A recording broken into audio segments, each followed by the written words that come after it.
Page 32. Sophia becomes a doctor. Once upon a time, there lived a curious little girl named Sophia. Sophia always found herself drawn to helping others. So from a young age, she dreamt of a future where she could make a real difference in people's lives. Therefore, she knew that becoming a doctor was her calling. Determined, Sophia started her journey to fulfill her dream. She excelled in her studies and eagerly learnt about the human body and different diseases and their treatments. Her teachers and mentors recognized her hard work and encouraged her. As a teenager, Sophia volunteered at her local hospital, shadowing doctors and nurses and witnessing their dedication and the impact that they had on patients' lives. The more she learnt, the more her determination to become a doctor grew. The path to become a doctor was not easy. It required long hours of studying, many exams, and sleepless nights. But her passion fueled her determination. And after years of hard work and dedication, Sophia stood proud at her graduation, wearing her white coat as a symbol of her accomplishment. She had earned her medical degree and was ready to start her journey as a doctor. Sophia joined a bustling children's hospital. Here she encountered children with various illnesses, from broken bones to life-threatening conditions. With a warm smile, she reassured her patients and their worried families. She listened carefully to their concerns and offered comfort. Her kindness and dedication spread through the hospital, creating a ripple effect of compassion. As the years went by, Sophia's reputation grew, and families from near and far sought her expertise and care. But she remained humble and never forgot the joy that came from making a difference in someone's life. Years later, when Sophia reflected on her journey, she realized that being a doctor was more than a job. It was a lifelong commitment to serve others. And she understood that the little girl who once dreamt of helping others had become a compassionate doctor who had touched many people's lives with her caring heart. Page 35. Free time and hobbies. Hello, Assalamu alaikum. Hi, wa alaikum assalam. How are you today? I am fantastic. I had a great weekend. What did you do? I watched the cricket match between India and Australia, and India came victorious. That's so great. Generally, Australia performs better. I am really glad to hear that India has won the match. Where were they playing? They were playing in Canberra, the capital city of Australia. That's what made the match more exciting. India came victorious in Australia. Wow, that's marvellous. However, I thought Sydney was the capital of Australia. No, not at all. Many people confuse Canberra with Sydney. Sydney is the biggest city in Australia, but the capital city is Canberra. Alright, I think it's like India too. The biggest city in India is Mumbai, but the capital city is Delhi. Yes, you are right. Do you play cricket or do you just watch and support Team India? I do not play very much. When I was in primary, I used to play more, but since I moved to junior secondary school, I do not get much time to play. What about you? Do you have any hobbies? Yes, I have a few hobbies. I play a little cricket, but my favourite hobby is reading. I read a lot. I am currently reading Wings of Fire. It is the autobiography of the Honourable ex-President Mr. Abdul Kalam Sahab.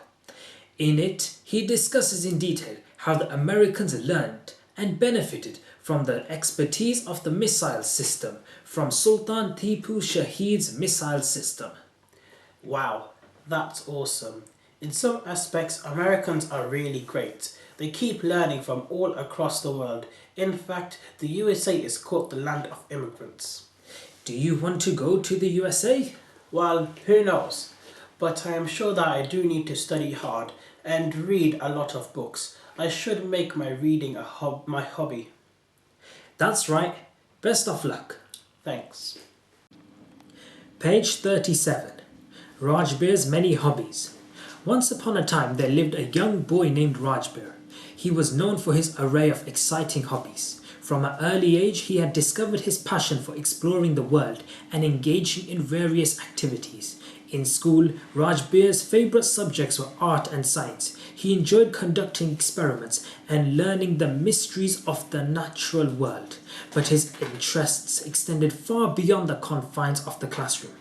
After school, while most students went home to relax, Rajbir embarked on thrilling adventures. He enjoyed hiking. It allowed him to venture into great outdoors, watch animals in their natural habitats, and discover hidden trails. He loved breathing in the fresh air and marveling at the beautiful scenery on his hikes. From hiking, Rajbir developed a keen interest in photography. He enjoyed capturing breathtaking landscapes and the delicate flowers. Each photograph told a story, allowing Rajbir to share his love of nature with others. As well as hiking, Rajbir also had a passion for drawing and painting. When he was not exploring the great outdoors or doing his homework, he spent hours with a canvas and a palette of vibrant colours. Painting allowed his imagination to flow freely and allowed him to bring different worlds he created in his mind to life using a paintbrush and a pencil. Rajbir's most enchanting hobby was storytelling. He spent his evenings writing imaginative tales about intricate plots and captivating characters. Through his stories, Rajbir transported readers into fantasy worlds, allowing them to escape their daily lives. As the years passed, Rajbir's hobbies shaped his identity and fueled his curiosity. It helped him relax after a long day at work and made sure he kept a good work-life balance. Page 40. Travelling long distances. Hi, Assalamu alaikum. Hello. Wa alaikum assalam. How are you doing today? I am very well. What about yourself? I am great, thanks for asking. What is your favourite means of transport, please? It depends. For a short journey, I prefer walking as it's healthy. For a little longer distance, I go by bicycle. What about if you had to travel for thousands of miles? Well, if it's urgent, I can go by aeroplane. Otherwise, I will go by train. However, I won't travel long distances by bus. Why did you ask? My dad is planning to go to Delhi, so it occurred to me to check which means of travel are suitable. That's great. I think for him, it might be better to go by train as it's comparatively cheaper and more comfortable. Why is he going to Delhi? My elder brother is planning to study in Delhi. There are a few outstanding universities such as the University of Delhi, Jamia Millia Islamia University and Hamdard University. That's right. The IIT of Delhi is also very much sought after, but for that, one has to prepare for years. What course does your brother want to do? He's planning to do journalism. That's great. The mass communications department of Jamia is very famous in entire India. Does your brother have motorbike driving license? Yes, he does. That will help him. I think in the city, having a motorbike can help tremendously as it gives total freedom for travel. I agree with you on that. However, I think motorbikes can be dangerous, especially in big cities like Delhi, as the traffic there is beyond comprehension. About traffic, you are right, but the people of Delhi are very understanding, and I think it's because of the high level of education that they have. Yes, you are right, but two-wheeler journey isn't safe, I think. You do not need to worry. Those who are careful drivers, they are doing perfectly fine. Carelessness has no solution. Very true. Let's go to lesson. Oh, be quick. We're almost late. Page 42. The Khans go on holiday. Once upon a time, in a small town by the sea, lived a family named the Khans. Every year they waited for the arrival of the holiday season, a time for them to spend a few weeks together and to have an adventure. Most of the places in India they have visited. Therefore, this year they decided to embark on a journey to a land far from where they lived. The Khans had always dreamt of visiting the scenic country of New Zealand, with the majestic mountains, pristine lakes, and lush green landscapes.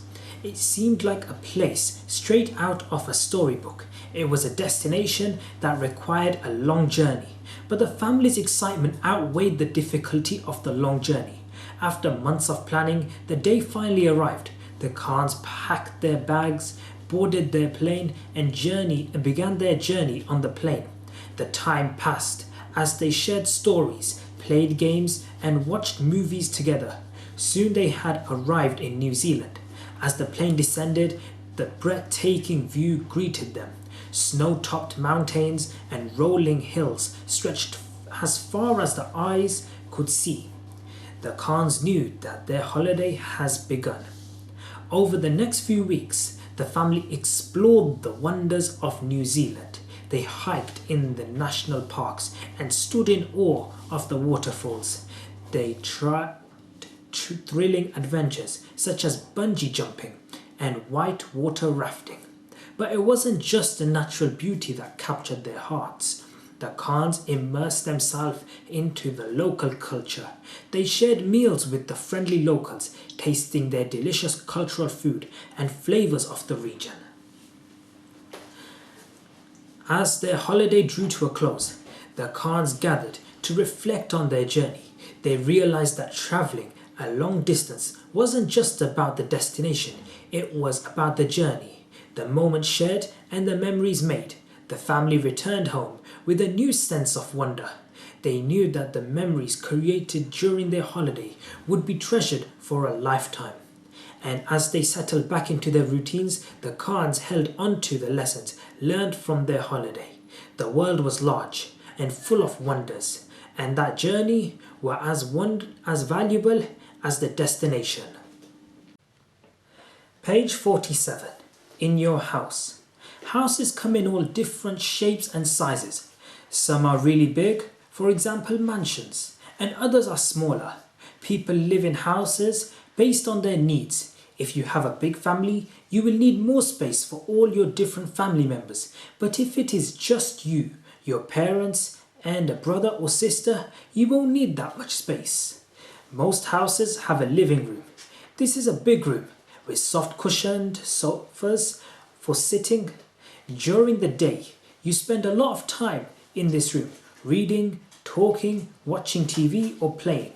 Next to the living room is a kitchen. This is where all your delicious meals are made. It has a shiny refrigerator and many cupboards to store your snacks. There is also a table to sit and have meals with your family. You can even help with baking cookies or making dinner.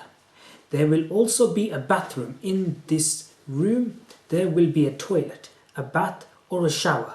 In some houses, the bathroom can be in your bedroom. This is an ensuite.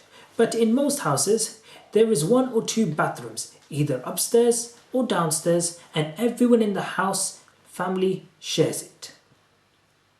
If you go up the stairs, there are bedrooms where you sleep in at night. The walls of your bedroom are painted with your favorite colors, and there is a comfortable bed.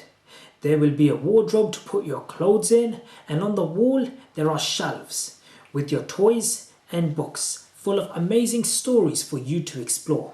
Outside your house there is a back garden. There is green grass, hedges and trees for you to play around. There is a swing set and a trampoline for you to jump on. You can run around, ride a bike or have a picnic with your family and friends. At the front of your house, there is space for your parents to park their car. Some houses have a garage next to the house. There is a space for your car to live if the weather outside is bad. You can also use this as a storage space for things that you don't need to use every day. For example, a tent for camping or screwdrivers and hammers for DIY work. In your house, you will always feel safe and loved. It is a place where you can have lots of fun, learn new things, and make wonderful memories with your family. Page 53. Summer holidays. Morning. A very good morning to you. How are you today? I am very good. I hope you and your family are well too. Do you have any plans for the upcoming summer holidays? Oh yes. It's so nice to think about approaching summer holidays. A few years ago, my family and I went to see Taj Mahal, but for this year, I don't know where we will go. So, you have seen Taj Mahal. How great. Please tell me more about it. Well, you really have to visit to appreciate it fully. Yes, I know. Hopefully one day I will go. I'm sure you will love it, and you will never forget your visit, as there isn't a single building in the world of such design and plans. Very true. I admire it really. I have seen the photos and can't stop admiring it. Very true. It has 4 doors, and every single one is exactly the same in design, in size, in calligraphy, and in materials. You won't find a single millimeter difference in size or in anything. What makes it stand out of all other buildings is its history, completed with its design. It was built in 1632, almost 400 years ago, and it's also absolute, unparalleled in every aspect. Wow, that is really beyond comprehension, considering the year it was built in and the sophistication it has. Exactly. Furthermore, before you reach the actual mausoleum, there is a magnificent gate, and in the east of the Taj Mahal, there is a guest quarter, and in the west, there is a masjid. Wow, that means those staying in the guest house will pass by Taj Mahal 5 times a day. That is incredible. And the amazing thing is that you never get bored seeing it, as it's so big that you will always learn something new about Taj Mahal. That's exactly what makes it one of the 7 wonders of. Page 55. Hannah and Anna's Summer Holiday. As the school bell rang for the final time this year, children all across the school celebrated as they were now released into a world of boundless freedom. Among these children were best friends, Hannah and Anna. Their eyes sparkled with excitement as they prepared for the greatest summer holiday ever. They had planned to build sandcastles on sunny beaches, exploring caves, and so much more. On the first day of their summer break, the sun rose warm and bright. Hannah and Anna raced to their secret den, an old tree house hidden on the edge of the forest just outside their village. There they unfolded a map they had spent months drawing, marking on the spots they wanted to visit. The first stop was Seasell Shore, a beach not far from where they lived, known for its pristine beaches and turquoise waters. Armed with buckets and spades, they spent hours making towers, fortresses, completed with moats and seashell decorations. They splashed in the green-blue waves as their shrieks and laughter blended with the crushing waves. A few days later, they ventured deep into the forest in search of hidden caves. They trekked through the green leaves that lay on the ground, guided by their compass and their sense of curiosity. The sunshine filtered through the branches of the tree like golden specks. Finally, they stumbled across the entrance to the cave. The moss-covered trails beckoned them forward, but their parents' voices echoed in their head, telling them not to go in too deep. Armed with flashlights and remembering their parents' warning, Hannah and Anna explored the openings of the cave, taking in the beauty of how the rocks sat against each other. Later that week, as the sun began to set, the girls found themselves in a small countryside village. They wandered through fields of vibrant flowers, collecting them and weaving them into garlands. In the distance, they spotted a herd of cows grazing their soft moose across the field. Hand in hand, they walked around, taking in the red, orange, and yellow colors painted across the sky as the sun set, feeling as if they were in a fairy tale.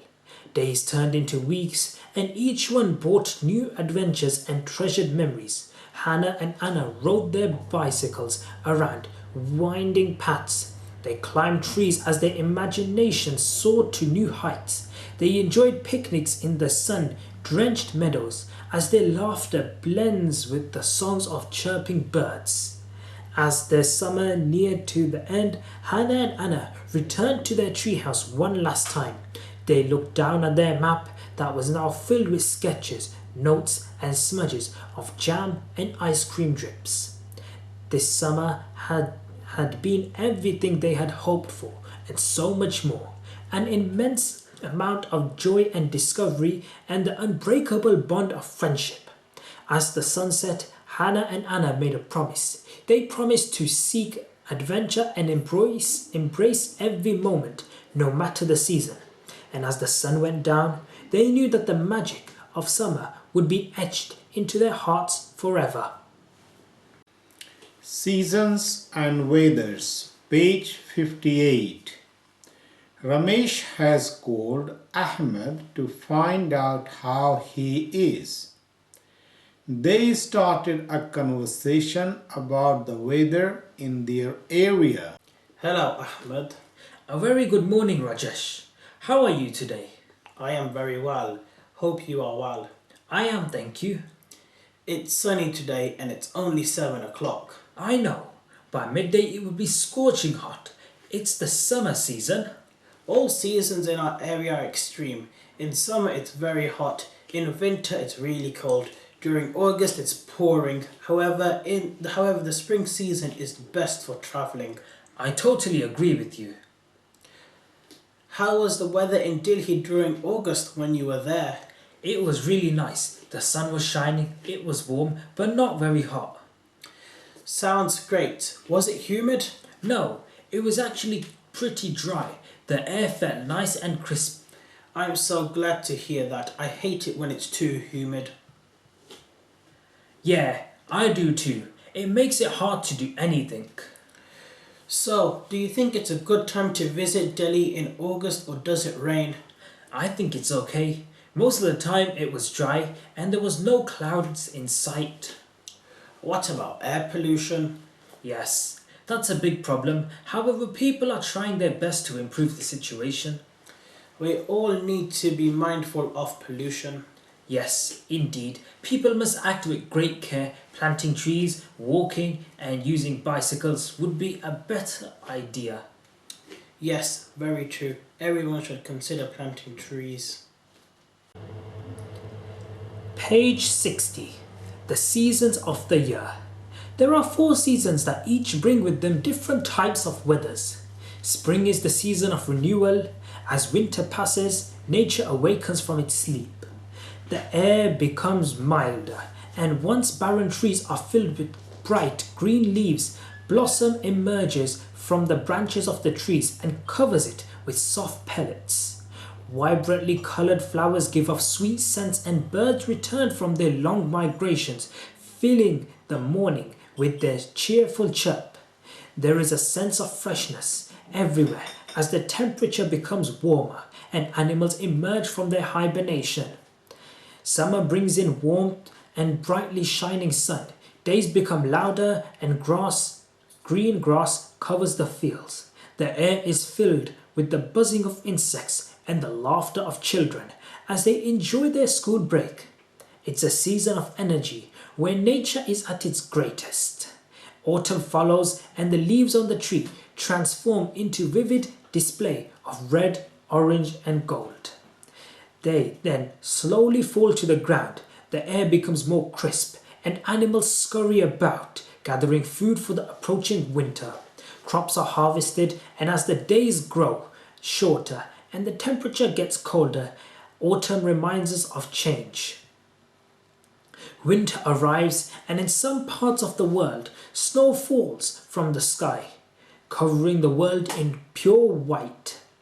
The air becomes cold and crisp. Trees stand tall with their bare branches, reaching towards the sky, and there is a stillness across the world as animals hibernate and people stay indoors, bundled up in many layers. Winter is a time for reflection and reminds us to enjoy the beauty of stillness.